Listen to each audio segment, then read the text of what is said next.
so thrilled to welcome everyone here today to an amazingly special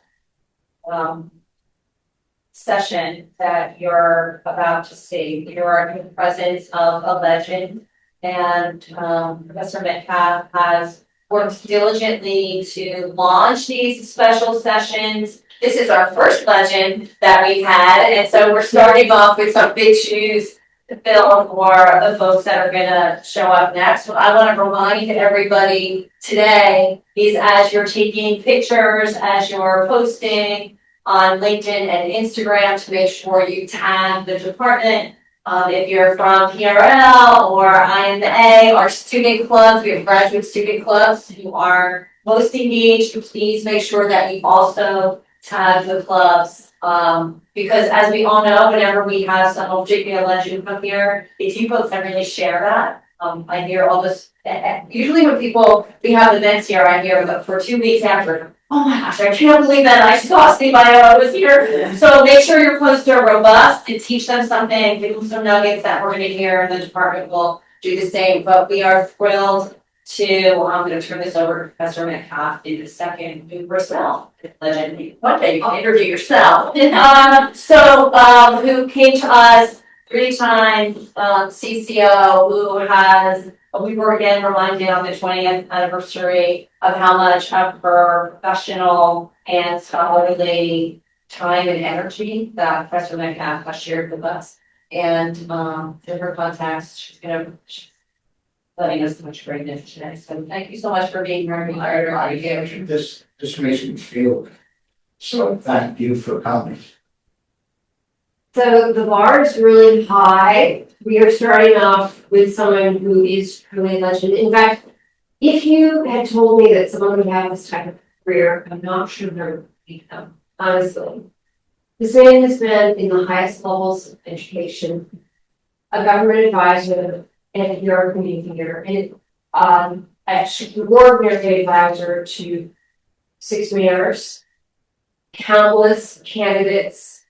But in addition to all of the wonderful professional achievements, Steve has been on the board and made so many contributions to nonprofit organizations, and he's always made time for people.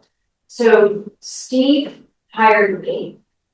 We had to work a little bit on this. I will tell that story later. But Steve hired me about 30 years ago, and he has found time in his life for 30 years to help guide, be a North Star, and advise on my most challenging issues. So I was talking last night, Steve, about you in my fractional class, and I said, if I can get that, just fractionally to me, I will have been deeply successful. So I'm so delighted that you are here. I wanted to start not with me telling you about Steve's achievements, but instead with Steve telling you about his career, why he made the choices he made, how he ended up in the jobs that he ended up in, and how on earth you were able to cobble together such an amazing professional life. And I've got a series of questions here that talk about personal things, and I'm going to invite everyone in the audience to ask your questions. So Steve, start us off with your career, your story. First of all, let me tell you what I said before. I thought I'd introduce my wife, who's also an incredible career. I know she's going to yell at me when we go home because they didn't expect this, but she was first deputy mayor for Eric Adams and putting the team together the first year. And prior to that, she was president and CEO of the School Construction Authority. And by all indications, like how do we know when people say, here are the best, here are the 5 best, here are the experts, the industry experts, people we work with. And I want to go much deeper than I have. I want to talk to people who are on the front line. I want to talk to people who benefited from the. She is considered the most productive person ever to run that authority. But more important, Or luckily, she was smart enough to not be. So, with that, very simply, I think it's been a number of things, confluences coming together, and luck is part of it. I get told when I hear wonderful introductions like that, wow, and I feel very good about that. I'm going to be, you'll learn, even in this short period of time, uh, I'm pretty honest and transparent, and if I have something to say that is a criticism, I try to make it in a way that people can learn from it. So when I say that, if you combine a whole lot of things, and timing and good fortune and hard work and passion, and if you can get up in the morning, 70 years from now, when you're my age, if you can get up and feel good about what you're going to be doing, you're well on your way to have achieved what a good life is like. Now, how did I decide what to do? Well, first, I decided to go to NYU, Washington Square College, as an undergraduate. And that decision was made on a number of reasons. But one, they offered me a half-track scholarship where Dartmouth basically told me, forget about that, you have to pay full load, you have to do this with that. And those 4 years, again, in all honesty, were some of the most important in my life. Not only the education and the professors, but the lifetime friendships and growing as a person during that period of time. I must have changed my nature 5 times while we were there, which was, I thought, a good thing upon reflection, because it gave me such a broader perspective of what was out there, which is one of the themes that I went through my life. I say jokingly sometimes every now and then, people say, well, you've been this, you've been that, you've done that. I said, well, now what does that tell you? I can't hold a job. It's search for what they actually for years.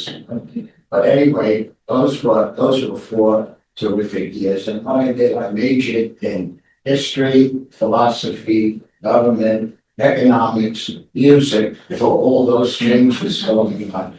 And then took that and then decided that what I wanted to do was not become a doctor. And what made that happen, my father, basically, the only other person at that time in our family, he came from an immigrant family. My mother and father were immigrants who came here from Sicily and Italy. I was the second person to ever go to college in my group. So the first person, Eddie Legio, as one did his own reward, became an attorney. So that became one of the things my mother thought was pretty good. My father had a very good friend from the old neighborhood, and nobody went beyond the 7th grade in the old neighborhood when he was growing up. They had to go to work, and they had to feed the family, and they had to, no matter who they were, contribute to that. Very few got the opportunity at that level. We were what we would consider working class, lower middle class, and then if you could work your way out and take advantage of opportunities. So law became something, and you heard the majors, history, political science, government, that, and I was fortunate. I felt good about it because those years reinforced a number of things that added to my own self-image and self-worth. That came from the family more than anywhere else. But when you're growing up, sometimes in marginalized areas and stuff, or what you don't consider because there's always unconditional love and support, that's not a bad thing to have that kind of reinforcement from an institution like NYU and the wonderful professors that I had there. So I had made law school. I was fortunate to make NYU law. I was on probation for Columbia Law and St. John's. There were a few others. But at that time, this is the early 60s. This is 1963, 64. I graduated in 64. There were a lot of things starting to happen. If you study what was going on in the 60s, there was a time of some real social change in this country. We had the civil rights movement that was going, the women's rights movement, that was going on. The war in Vietnam was happening, and the anti-war movement was starting to build.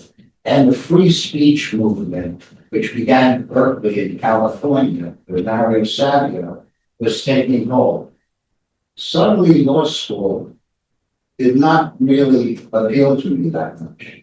So what I thought was, what do I really enjoy doing and things? And went back a little to the childhood that for reasons that I don't think I can really enumerate stuff. I was always in some sort of, if you will, in all due honesty, leadership position growing up. Steve, what are we going to do today? Especially during the summer. Where would we go? Should we see that? And I enjoyed sharing knowledge and I guess recommendations, whatever. So the free speech movement hit me. And when I started to think about that, I thought about what we were really talking about during that period of time. And what we were really talking about, you can find parallels today when we talk about free speech and constitutional rights, and really the university is a marketplace of ideas, not just a safe spot. But if you're really going to be educated and learn, you should be able to hear and see diversity of ideas, of people, of that. So I decided, okay, I'm not going to go to law school. What am I going to do? And one of my wonderful professors that I was speaking, Professor Orthwine, who I remember, I had some terrific teachers across the board, said, look, you've made NYU grad, you made this, you made that. He knew it, he said, you want to major in American history, you want to do that, you want to take a period of time, and that period of time was the and FDR. And he knew, that's how old I am, guys. He knew three of the people who at that time were the core of what was called the brain trust for FDR, only Tugwell and Burley. And he said, I think you ought to go talk to some of them, but I think they won't talk to you right away. You ought to go to Columbia. This is an NYU professor. I can say it now because you can't get his state. You can't go after with that. We don't say that anymore. And so I went to Columbia for my master's, and then eventually down the road, I started to teach. And I found that I really, really enjoyed it. And I thought, wow, a master's from Columbia, I'll just, apply to some of the colleges and do that, and I want to get my PhD, right? Not even Southwest Reservation College in North Dakota said yes. You couldn't get a job, really. You could do adjunct or maybe something like that. So I got my license and I started teaching high school in New York City. And that also was a wonderful 6 years. I taught in 3 different schools. Remember I told you about can't hold the job? Well, another lesson that I learned and why I made some of the decisions that we're talking about, and hopefully quickly, is the very first school that I got into as a student teacher was considered one of the best high schools in the state of New York. That was Abraham Lincoln High School in Brooklyn, New York at the time. And it was a rival to what we consider today some of the specialized schools.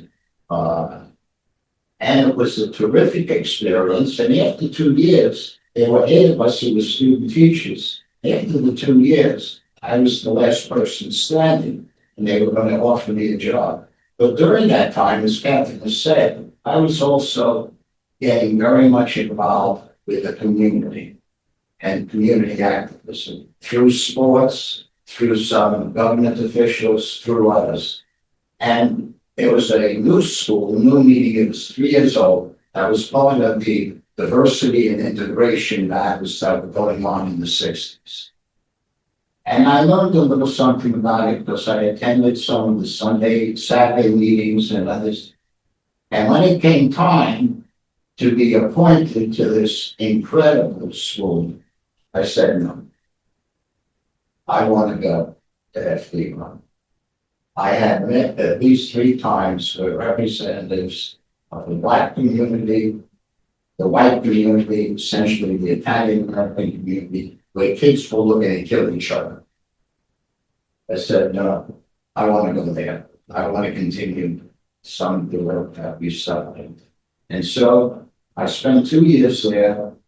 And then as I was learning, and really education is still a passion of mine, I believe in it very much. I think this country is hypocritical on so many levels, but we talk a great fight about education and how important education is, and how important teachers are, and how important the students coming in.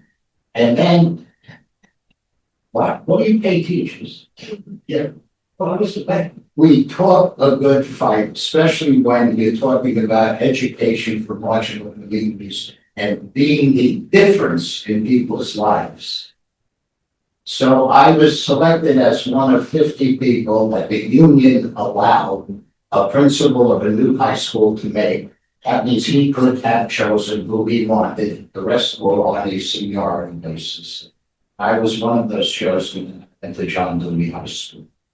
And I became a coordinator, taught an AP person. Those 6 years solidified my belief in making changes that do what? That maybe have a positive impact on the people who are your constituency. And you folks have always been in my heart. My kids, going back from there, have always been a part of my constituency with that and others. And also can help you grow. Okay. Now law was out of the question. Medicine, I had said no after the trip to the war. So that took care of that. And then I wanted to see how I could make a positive difference, and in policy and in other things. Very quickly, I don't take you too much time with this, but very quickly, because John Dewey High School had students from all over the borough, I became very much involved with community boards, community planning boards, community school boards, political folks, parents association, advocates, and go back, this is now 1969 to 71. The Vietnam War was tearing this country apart.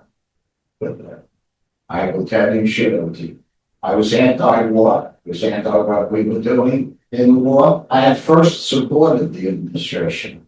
Because I bought into the way half the country, or 3/4 did, of the domino theory. But anyway, I was anti-war and became involved with the teachers union that I was going to battle almost all my life in a positive way as a representative of the United Federation of Teachers with me. So now 2 years pass and I'm looking again at career education.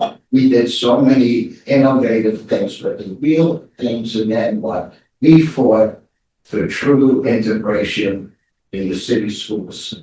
We really don't have it. And if you look at numbers and studies, but we fought for what? Fought for put your money where your mouth is on education. If you really believe, and you should, because if you look at it, it goes back. We're going to celebrate 250 years next year. If you really look back, one of the few things the founding fathers, I wish we could have said founding fathers or mothers, but the founding fathers talked about was the value of public education. And you can tear into the food, and you could look at it. So another decision that changed my life was after 2 years there, I was writing on civil rights. I was writing on cultural pluralism. I was writing on the anti-war movement. And I came to the attention of a person who president of the New York City Board of Ed when you had them. And those were powerful positions. And he offered me a job. And so I took the job. And the lesson I want to share with you, and not only all this, I took a 20% cut from a ridiculous, modest salary that we pay teachers. I lost my holidays. I lost my summer vacation. I had people say, but you're out of your mind. You could become a principal tomorrow. You can become, we're doing this. You have decentralization now. People are looking at you. You eventually could become chancellor of the New York City school system. You know, yeah, but look, what are you doing? You're kind of taking this. So the lesson I want to share, and it's easy now for me to say, don't let money be your primary reason for doing what you want to do and how you want to do it. Passion, integrity, honesty, love of what you're doing, and the social impact that you can have. So I went to work for the president of the Board of Ed. Eventually, I became the president of the Board of Ed, became the first person ever re-elected to that position. And I'll share another lesson with you from communications. In that history of the Board of Ed that were appointed by politicians, and then there was never an elected position like the local school boards. I was asked by a woman who was then the education editor of the New York Times, what do you account for your colleagues breaking such tradition and re-voting for you? There are 7 members, and re-voting for you to be president again. That's never happened. Here's the lesson, folks. Don't be a wise ass. I decided that, I knew Marsha well and whatever. Well, they found somebody crazy enough to take the position the second time because we were going through a fiscal crisis, the diversity crisis. Like I said, there's some similarities today. Front page of the New York Times. Education president reelected said his colleagues found someone crazy enough to take this position a second time. Somewhere we had that in our home mind maybe, because the lesson I learned was, don't be a wise ass. Think before you talk, and think about who you're impacting and how. And you've got to spend the rest of your life making sure whenever you talk to a reporter, and I've talked to many, that someone's going to say, oh, do you remember back then, here's this quote we found in and that became and really solidified my love, desire, anger, frustrations, feeling good about what you can do and why we should do it that way. And from there, I was on a panel with the person who became the governor of Georgia. And we were on an educational panel in Washington that Forbes magazine used to run once a year. And that person, the president, the then mayor of New York, Abe Beame, was the first big city mayor to endorse Jimmy Carter. I get a phone call, and President of the Board of Ed, the mayor's on the phone for me. Gotta go through this again. Steve, I hope you're not doing anything. I'm paraphrasing, but Steve, hope you're not doing anything to me, because I invited the governor of Georgia, who I'm going to endorse for president, with some of his top aides, Gracie Mansion, for dinner. I said, we'll have a good time. It's fun. But I'm sorry this is last minute, but I want you to come. You know who he is, the governor of that? I said, I'll tell you when I see you, Mr. Mayor. I know exactly who he is. And I was on it for a few years later. I had to make another decision. The part of people had basically approached me as far as when he won to consider coming as a special assistant. We were in the process at the Board of Ed of making some real, what I considered, and a whole lot of people, positive changes. I said, I can't do it right. You don't say no to the president, but I can't do it right now. I'll need my time and whatever, but we're doing this. And so I joined the administration as a special assistant to the President of the United States, spent 14 months there, and now 35 years with a relationship with the Carter Center, what it does, and everything else that goes on. And during that period of time, what opened up as possibilities, I left Washington, was a trustee of the DNC at the federal level, I became trustee at the state level, still very much involved with that, even though I have some real feelings about what, how do we get this polarization that is tearing us apart? How will we start listening to each other? You don't have to agree, but can't we at least listen. And then maybe you, if you have a position, back it up with something besides your own opinion. As one of my mentors said, the former Senator Patrick Moynihan, very fortunate in this country. We have a right to our own opinion on almost anything, and we use it, but we don't have a right to our own facts. But since no one can agree anymore today on what facts are real facts, what's fake news, what's this information, we have the tail wagging the dog on both of those extremists from my position. But that then led me to being offered a job. Now, I was then the number two organization, public relations, public affairs, person in Moscow, soon to become number one. I said, oh, that's great, as long as I can keep doing the not-for-profit work and the others, and they encouraged that. And it seems that they, at that point, decided that, we need Steve to take over the Educational Construction Fund because we are developing another body that's a state legislature will do. And my wife eventually headed up, as I said. We didn't know each other, there's no nepotism, we didn't have anything. And so he said, he and Howard Burson agreed that I should do that. And then I'll go over. And the rest is almost 35 years. And even more, I joined in 1982 as head of public affairs for the U.S. area. And that's been an incredible experience because of people like your professor here. So I'm sorry I took so long, but that's where I'm at. Those are great stories, Steve, and I love it. And I'm going to ask you just one question before we turn it over to the students. I think you've shared so many lessons about being in the community and taking a stand and having courage. I'm curious though, you have had the impossible career in that people from both sides respect and trust you, whether it's political or whether there are divides on business issues.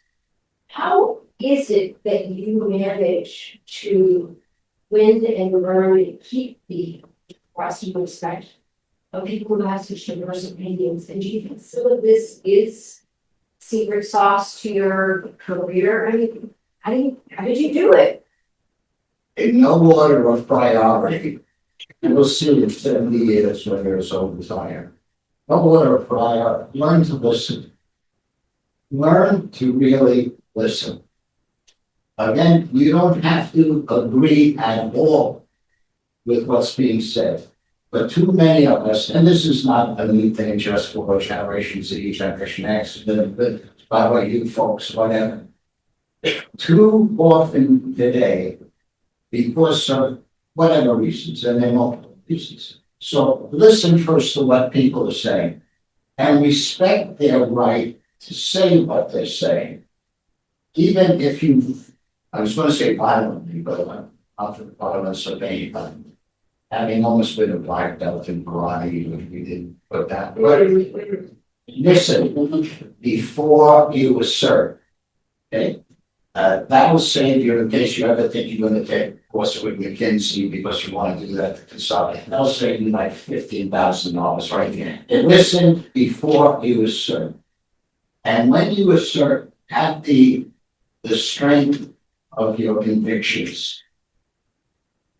When it goes back to opinion, whatever. But if Catherine's question, which is a great one, if you want to try to bring people together, if you want to get to a certain point, and you have this diversity of opinion, people who would really kill each other at times, you have that, then have something to offer after you've listened. If you listen, then you can find that there's some common ground. That everybody who seems to be this far apart, there's some common ground. When you hear the term bipartisan, say, wow, that's an ancient term. What does that mean? I have found in my career, more times than not, that if you really are there to kind of mediate, to kind of try to see, you will find things that can help someone.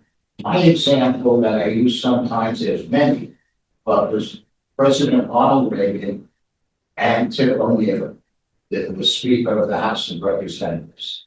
They were this far apart and so much, almost where we are today. Yet they respected each other. They became friends personally, and they worked on things that benefited a hell of a lot of people across the board. So number one, listen. Number two, know where you want to go with that. Number three, back up where you want to go with that. And number four, don't give up if you don't get the answer you want the first time. Don't back up and do it. And feel the confidence that you have in order to do that. That's one. Two, I honestly believe, and I do honestly believe, that us, with our diversity, meaning the human race, and I include animals, have more in common than what separates us. But we've done a hell of a great job in human history in not only separating ourselves different ways, but in making sure that separation then leads to maybe genocide or other things like that. So put those things together. And three, keep in mind your successes, because a number of folks too, when we're talking about this, will say, well, what have you done? I mean, you sound good, you know, you did, but what have you, keep in mind and be positively selfish about getting to your goal. Don't hurt anybody, but I mean positively selfish is incorporate those other things that I saw. So that's, I don't know if that answers it, but very simply, if you put down integrity, honesty, transparency, listening skills, vision, mission, strategic on how to get there. Those would be the things that I would share. I love it. And I've seen it in action, so I can testify to all of that. Make sure to read this. Questions are everybody. Okay. Sorry for the broad, sorry for the broadness of this question, but do you think the same issues stopping like education being the silver bullet today are the same as like when you were our age, or? I think it's right up there with whatever second or third. I think the very first thing is a more just society where you don't have, again, now I'm sorry, again, really, you don't have these incredible wealth gaps that are going on. You don't have 42 million children going to bed hungry every night because of Trump was, oh, I should stop. He was supplying the line I never wanted, but the head of the organization decided that that should be done. Sued him twice, we won twice. How do you go to sleep, especially when by a bipartisan vote, you have X billions of dollars in reserve for the SNAP program? And you say you're not going to use it. You want kids to starve. So, again, just getting back to education. I've seen education, I've seen it, I've lived it as one of the most important things in quote unquote becoming successful. But that has to be on your terms. Well, maybe success to me, well, to that, what the hell it was. It has to be on your terms. You, self-knowledge, also comes from education. I share that with my daughters, my granddaughter. The more you know about yourself and are really honest with it, and if you need some help, go see somebody. But the more you can understand who you are and where you want to go, I'm a very strong believer.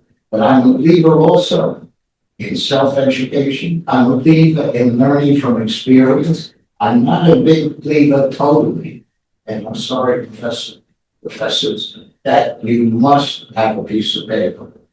But I believe it's how you learn, what you learn, how you share that. And remember those words: honesty, integrity, transparency, and believe me, if you don't do that, you've seen it already.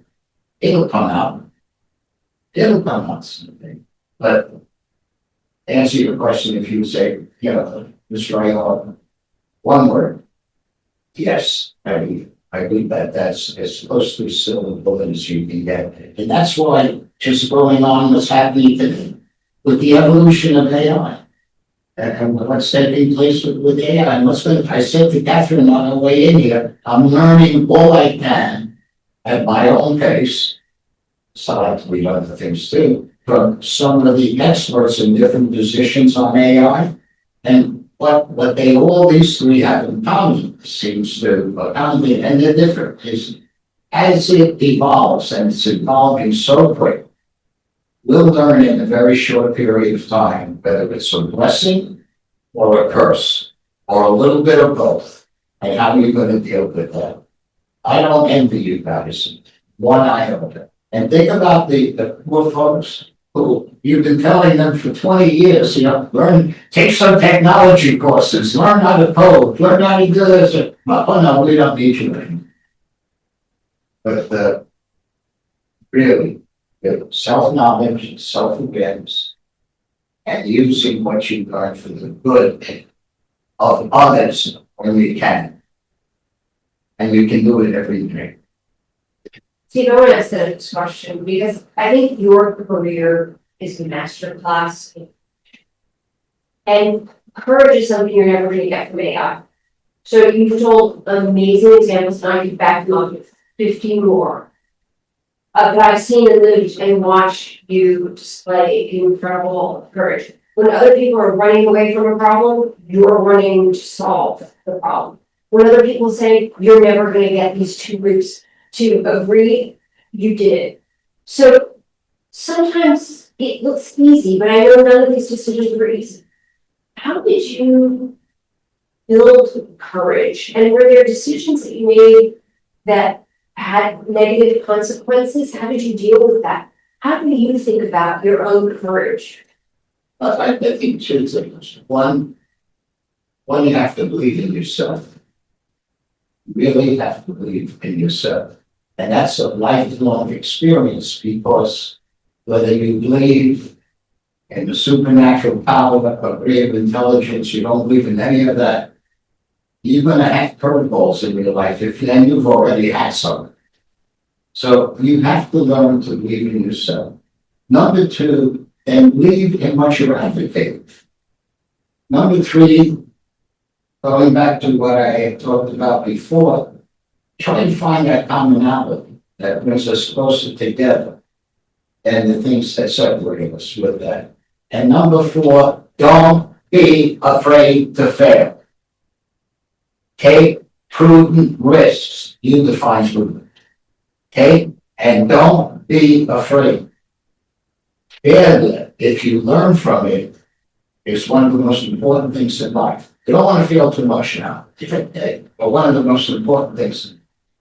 And learn to do that. Don't sit back and this and poor me or I'm a victim and that this going on and that. Who wants to hear that? Not even your parents want it. So you can imagine if anybody else wants to hear it, even if they tolerate you. Okay? So take that prudent risk. You define prudent.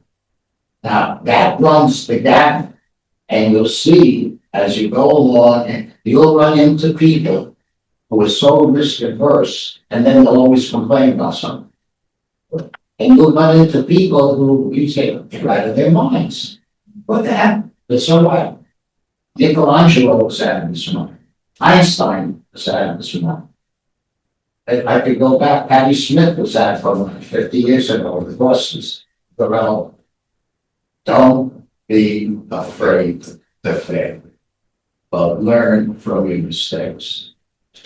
I forget what the saying is, something like shame on me, and that if I make a mistake, shame on you. If I do it again, shame on me. So if you combine those, and look, we're all humans. Catherine's pointing to some things, I'm sure she's thinking about that, I'm thinking about it, she's talking about, where you just want to walk into your office, close the door and cry and hit your head against the wall. Well, okay, that's fine. Stop crying and try to understand what went on and how important is it to you. And how important is it? I wrote this letter to my daughters. How important is it And at some point, especially again, 100 years from now for you folks, by the end of this coming year, that you say, I could have, I should have, I would have. Oh, shame on you. That doesn't mean it's going to be easy. That doesn't mean there are others who want to hold you back. Believe in yourself. Take those prudent risks. Be terrific if you have a nice support system too, but it starts with you. And don't be afraid. Don't be afraid. I love it. Are there more questions? Otherwise, I'll keep going. Yeah, at least like the questions regarding your. I love it. I mean, what is the bottom of my ear? So, It's not really. you have an interesting point where you said like do not let money drive you in a sense, but also we also talked about this in Professor Montal last night where we're still young, need to explore more, and also you bring up the point you need to do something that makes you enjoy and like what you really like. But I guess in this economy, we're kind of like in my generation at least, like we kind of like put the two and two together and it's clashing. And whether we have to like build our foundation first or we just gonna continue with what we like. But I guess what I want to ask is, how do you differentiate like whether it's time to stop or like when to stop or just take a break for a bit? That's also, these questions are really good. You know who's going to know that better than anybody else?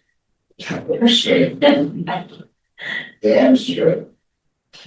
When you put your head on that pillow or whatever you sleep on at night, I don't care if you're sleeping with your friend or whoever that is, he or she, or a big dog or whatever. If you're honest to yourself, you know what that answer is.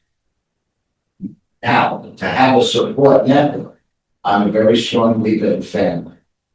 To have a support network, family and friends, and my definition of family goes way beyond blood relatives. But you know, you can lie to everybody else in the world, but you know what it is. The other thing I say with them, and again, this sounds easy, the guy got some money in the bank, you got to think about. You want to be passionate about what that decision is going to do for you. If you can follow that dream in a realistic way, again, you define it. You want to do that. You don't want to say again, could have, should have, could have. I'm the victim of this and that. No. So one is your own self-knowledge too. I'm sure your parents, your closest friends, your professors, others that you have a group that you go to, you talk to, you support each other. There's a network, whether it's a small network, a little larger, whatever. I've always found getting opinions from people you trust and care about and love is helpful. But the bottom line becomes you. And it becomes you also because you take responsibility for your actions. Actions have consequences. Words have consequences. And so, again, we all know people who never make mistakes. Everybody else does. Who never take responsibility for anything unless it's good. And they're at the top of the line. And they're at the front of the line. So if it's that way, a support network is fabulous. That could be family, as I mentioned, family, friends, others. It starts with you. And again, take prudent risks, especially when your major responsibility, meaning you don't have 6 kids, meaning you're not trying to pay rent in New York, meaning that you can put food on the table or put there for you. And take those risks too. When you have that, when suddenly there are other commitments and you went into them hopefully with your eyes open, then you're not the most important person in the world. Wait till you have children. Wait until you have a grandchild. And I hope that helps. It's not Einstein. self-knowledge. If you want to go back, I can quote Socrates and Aristotle for you, and then the great thinkers during the Middle Ages and the great religious thinkers and stuff. And that's another common thread. They talk about self-knowledge. Some talk about how you get there through spiritualism, religion, whatever. But self-knowledge. Ignorance, especially generation. Fritz, you have a question? I wanted to ask, Can you speak just, Yeah. and I apologize. My wife's gonna kill me for this. How did you possibly leave your earring in I just wanted to ask, what is the most viable pathway to landing a role in the administration? Not this administration, but the next administration. Well, a few things, that's a good, great, these are all good questions. There was really no set answer to that. A good deal is, if this is something you want to do, whether it's public policy, government, community, whatever it is, then start to become involved and active in organizations that are doing that kind of work. Whether it's a community-based organization that's doing X, Y, and Z, whether it's a political party of any kind that's doing whatever. But start to become involved in that kind of work for two reasons, basically. One, you want to see if this is something you really want to do. As I mentioned, what was it, 6 hours ago when I started? As I mentioned about a doctor, law school, that you'll say, you know what? Yeah, I want to do this kind of thing, but not specifically what I thought I wanted to do. More interested in what I just heard. So that would be one. Try to educate yourself on as much as you can as to what that is. If you're talking about an administration that's coming in, who are they? Who's the administration? What is that, quote unquote, if it's politics? What has that party done? What does it need to do? What would I be adding to it? And see where you want to become involved in that. Look, one of the things that Mondami ran a brilliant campaign.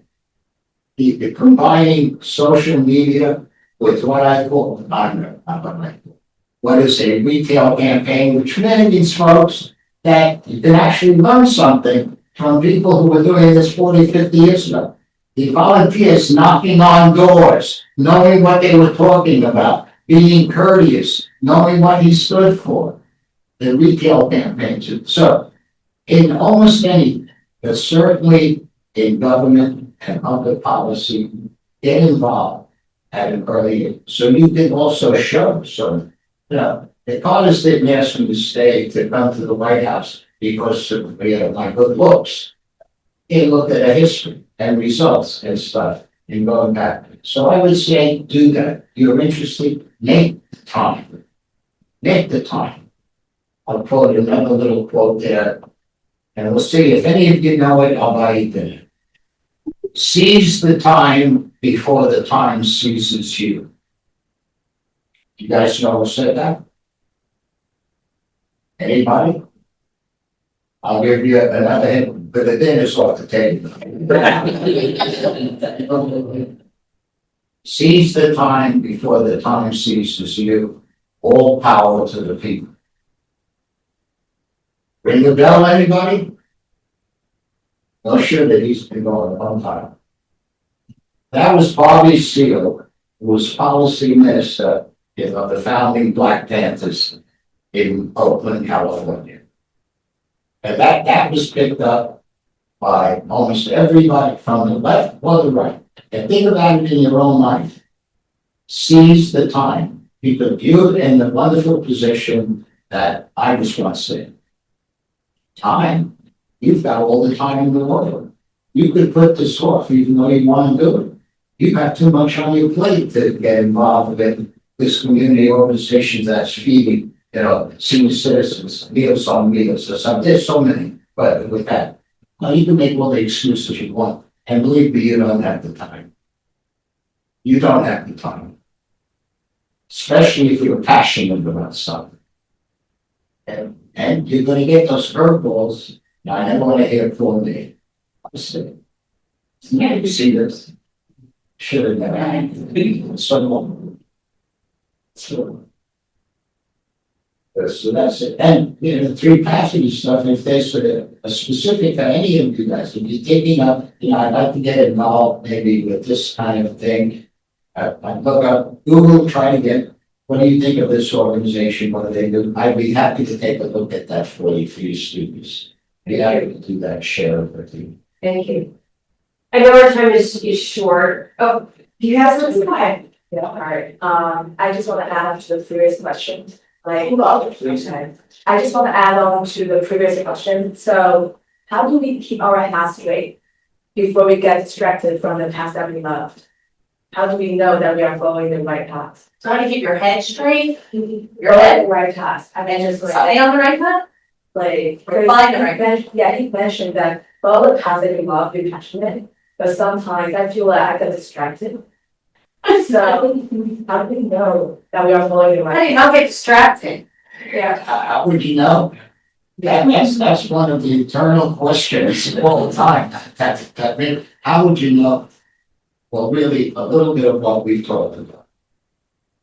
I'm a great believer that some parts of, and I have a PhD, that some parts of that Western education, civilization, rationalization hurt me. Because it took away from some time of what goes on here and here and here, but I made this at some point more important than here and here. How can you, again, from my own experience, listen to your gut, listen to your heart, listen to what your inner self is saying, and then take a look at how you measure them. When you have the mind-body experience come together with that, you're going to get close to being able to answer that question. But you will know. And then that gets back to, do I have the guts to make a pre-risk change? Oh, but I made, like I mentioned to you again, 8 hours ago now. But I mentioned to you 4 different majors. I think there were 6, but 4 different majors. Thank God for the scholarship. Things like that. So you never afford it. Yeah, but did you have to just say I was wrong? Or not I was wrong. This isn't really for me right now. Maybe in 10 years, I don't know. But let me explore. On the right path, the path to enlightenment, the path to knowledge. Those are the ways. I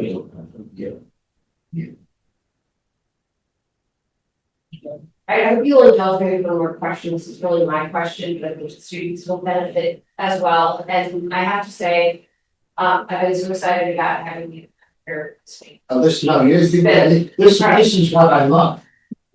So yeah, I love doing this. I love young people who are, and whatever. And every now and then too, well, no, I don't want to deal with the old clients. Oh, we can't do that. What do you mean you can't do that? Of course you can do it. Did you try? Yeah. Oh, this is impossible. No, it's not. No, it's not. Oh, we'll fail if we do. So what? So what? Are you killing someone? Are you taking food out of a baby's mouth? You're doing that? So what? Don't be afraid. I love this because it's been great personal advice, great professional advice, great life advice. So when I was when you were coming in, I of course had to look at the Lori. I think you guys are the ultimate power couple. We could have had section number 2 of legends on Lori. And I do want to ask this question of both of you actually, because you are both unbelievable high achievers. You have both had such an incredible career. You have made time for all of these not-for-profits. You've made university and other places, you know, a better place. How do you find time for family? Because I know that's so important. And how do you find time? What advice do you have for 2 power couples making it all work? Because again, I go back to from the outside, this looks pretty impossible. Yes, the second part of that question is one piece of advice I can give to us. If you're working for the home, don't do it together. That's they're very independent when it comes to this thing. But families have both from the background in an Italian American family, and anybody who knows anything about the Italian American family is it. That's it. So everything else is secondary, right? Maybe, but And you need to, you can make that time. And if you can integrate, like one of the things that I think about with my daughters, especially my granddaughter, is that spending that time, number one, knowing that she has someone she can come to, even besides her mother, who will really give her the advice that she's looking at, but also doing things that will add to her growth. Like, she knows more at 13 years old about the political parties and the budget and this and that, right? But then, it's, if you can do those things, but you can make the time, and remember, folks, what I say, don't waste it. Time is the only commodity we have. Think about that. Now, again, when I was your age, I said, no, you see, Tori. Time is the only commodity we have. Don't waste it. I don't care about the multiverse with that. I'm kind of, I'll give you my science fiction thing. I'm believer in it. Right now, some glad you behind the door and the multiverse is saying, will you shut up already? But think about that, and you control it to a great extent if you're really honest with yourself and take that responsibility. The other thing that, if I may, for us, I think I wasn't the best at relationships for many years. And then I wish you this way, to find your soulmate and your partner and your best friend and your most trusted person. Well, they must have done something right.